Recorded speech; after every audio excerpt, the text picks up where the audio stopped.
Mtu mzima mtoto sehemu ya 15. Sehemu ya mwisho. Ilipoishia.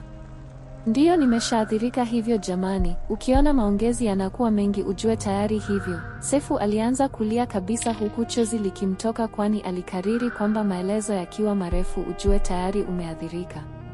Endelea.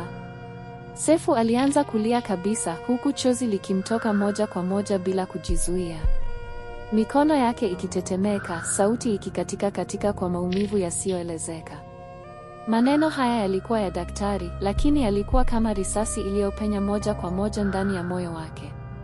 Alijaribu kujizuia, lakini haikuwezekana. Kichwa chake kikawa kizito ghafla, moyo ukabana, pumzi zikawa fupi. Hajawahi kusikia kitu cha kumvunja hivi kabisa. Daktari alimwangalia kwa huruma, lakini hakuwa na cha kumwambia tena. Majibu yalikuwa mezani. Karatasi ile iliyoandikwa HIV positivu kwa herufi kubwa nyekundu, ilionekana kama laana iliyotiwa muhuri. Sefu alisimama taratibu kutoka kwenye kiti cha chumba cha upimaji. Alijikokota kama aliyejeruhiwa vitani. Alikuwa kimya. Kisha ghafla akatoka nje, bila kuaga, bila kuangalia nyuma. Miguu yake ikitembea bila mwelekeo, akili yake ikiwa katika giza nene. Nimeishi vipi jamani, nimewafanya nini hawa watu Kumbukumbu zikaanza kurudi moja baada ya nyingine usiku ule wa kwanza na Vic, Shani, Rita kisha Dolo, yule dada wa gesti, na mbaya zaidi, Mwalimu Walda. Alitoka pale chini ya mkuyu, akarudi nyumbani akiwa na uso wa maiti aliye hai. Hakuwa tayari kwa chochote, lakini dunia haikusubiri. Alipofika mlangoni, jimama yake alimpokea kwa sura iliyojaa masikitiko. Sefu, pole sana mwanangu, hujayasikia bado? Aliuliza mama. Yapi tena mama? Sauti ya Sefu ilitetemeka. Mama akashusha pumzi nzito. Mwalimu Walda. Walda amefariki usiku wa kuamkia leo. Chanzo ukimwi. Alikuwa anaumwa sana lakini. Sefu alianguka sakafuni. Sauti yake ikapaza, vilio vikamchana kama moto. Aliinua macho juu, akaangalia anga kana kwamba anazungumza na Mungu. Kwa nini? Kwa nini mimi? Mbona nilikuwa najiona mzima tu? Mbona sikujua jamani? Mbona? Ni kweli Mwalimu Walda alikuwa ameshapoteza maisha, hivyo kwa heshima aliongezewa jina lingine, ambapo aliitwa marehemu Mwalimu Walda. Msiba ulikuwa nyumbani kwake ambapo ndugu zake wengi walihudhuria, pia wanafunzi wa shule ya msingi Tundu walikuwepo, walimu na wanajamii wengi sana. Mbali na Walda kuchukiza mtaani hapo na tabia yake ya umalaya, lakini siku zote watu husema kizuri hakikosi upande mbaya na kibaya hakikosi upande mzuri, na hii ndiyo sababu inayotufanya tuwakumbuke kwa mazuri wale waliovuma kwa ubaya. Walda enzi za uhai wake, kabla hajaanza kudhoofika kiafya, aliweza kuwasaidia wazee wengi na kuwasaidia watu wenye matatizo mbalimbali. Huo ndio ulikuwa upande mzuri ambao ulibaki kama kumbukumbu nzuri kwenye baadhi ya vichwa vya watu wanaoelewa nini maana ya ubinadamu.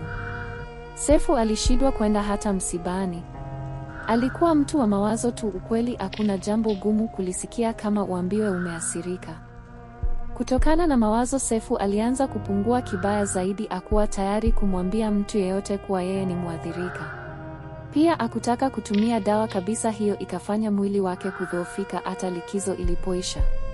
Sefu alishindwa kwenda shule sababu ya kuumwa mara kwa mara.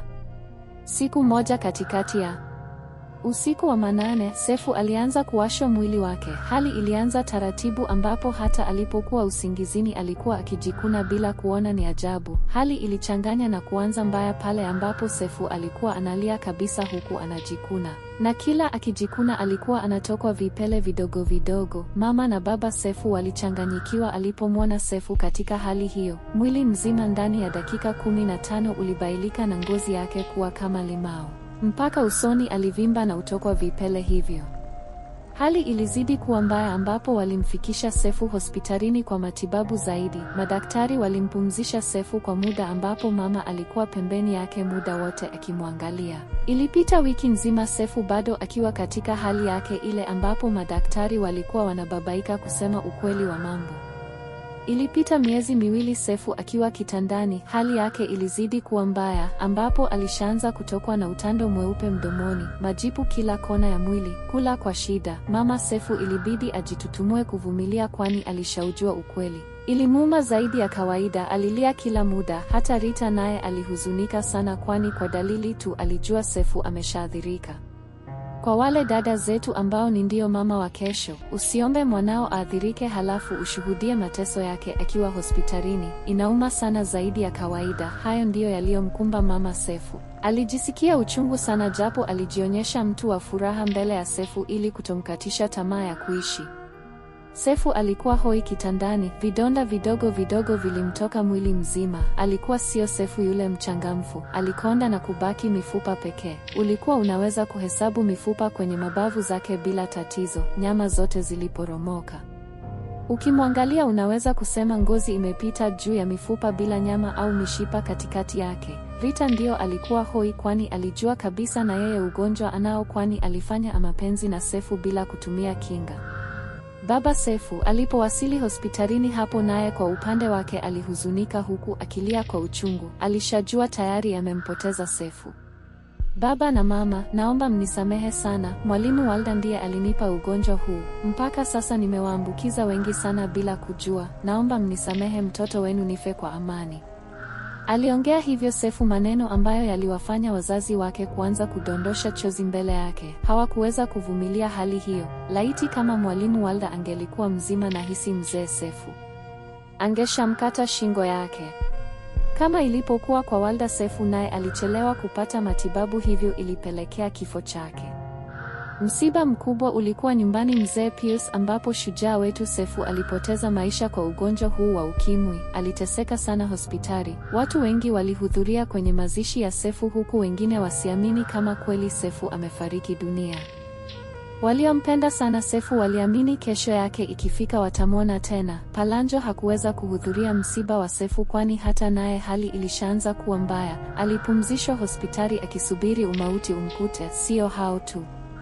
Vijana wengi walikuwa hospitali wamepumzishwa kutokana na dalili mbaya za ukimwi kujitokeza, na hii ilikuwa ni kwa sababu hawakutaka kwenda mapema hospitali kupima ili waanze na dozi ya vidonge vya kuongeza maisha.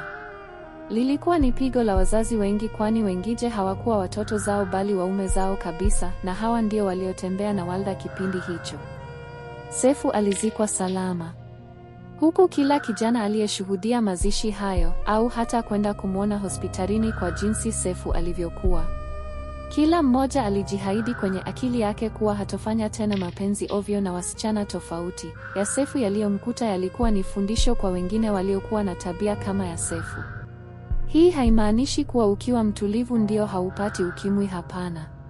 Ila utakuwa hauna hatari kubwa ya kupata maambukizi kama yule anayejihatarisha kwa kulala na wanawake tofauti bila kutumia kinga. Hakuna kengele utakayopigiwa. Shawishi akili yako, tulia na wako. Mwisho wa simulizi hii ndio mwanzo wa nyingine. Jamani, kuweni na mpenzi mmoja, watu wanaumwa.